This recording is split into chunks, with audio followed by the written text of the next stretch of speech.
Once upon a time in ancient Greece, there was a very handsome young man named Apollo. Now, Apollo was no ordinary man. Oh no, he was the son of Zeus himself, the king of the gods, and the immortal goddess Leto. That made him a Greek god, a major deity with a huge temple and lots of worshippers. Apollo was many things: a healer, a punisher of wrongdoers, a lover of beautiful young men, and much, much more. But his greatest passion was music. He loved to play his lyre, a kind of harp, and sing his many, many songs. In fact, he was such a great musician that all the other gods had to get out of his way when he wanted to perform. One day, though, Apollo went down to Earth to take a break from playing for the other gods. He strolled through the villages and towns, just looking around. And that's when he heard some singing. It was a girl, no older than 16 or 17, with a beautiful voice. Apollo stood there listening to her for a while, and then he did something very ungodlike. You know how gods are always meddling in human affairs? Well, Apollo decided to do a little meddling.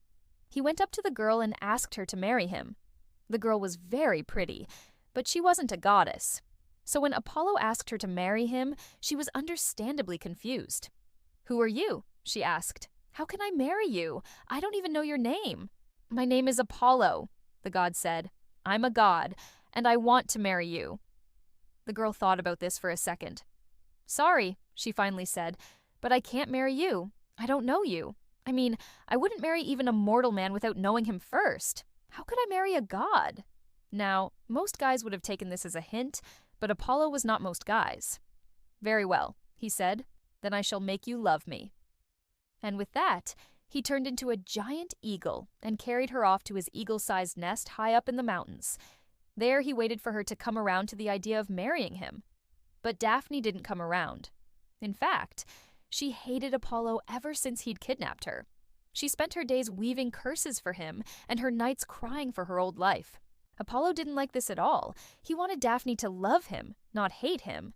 So he went back to her nest to talk things through.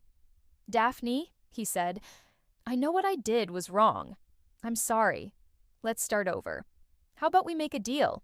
If you agree to marry me, I'll let you keep your freedom. You can live in the mountains as long as you like. We can even live separately. You can have whatever you want." Daphne looked at him for a moment.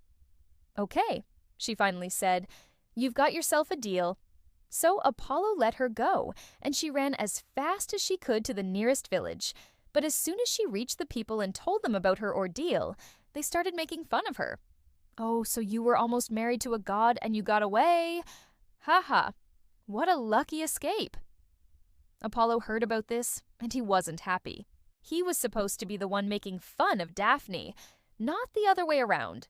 So he went down to the village and confronted the people.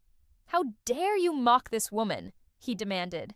"She's going to marry me, whether she likes it or not." The villagers were very scared when they heard this. They knew who Apollo was, and they knew that he was capable of anything. And that's why, when Apollo returned to his eagle form and swept Daphne off her feet, they didn't try to stop him. They simply watched as he flew away with his bride-to-be, laughing all the way. The end.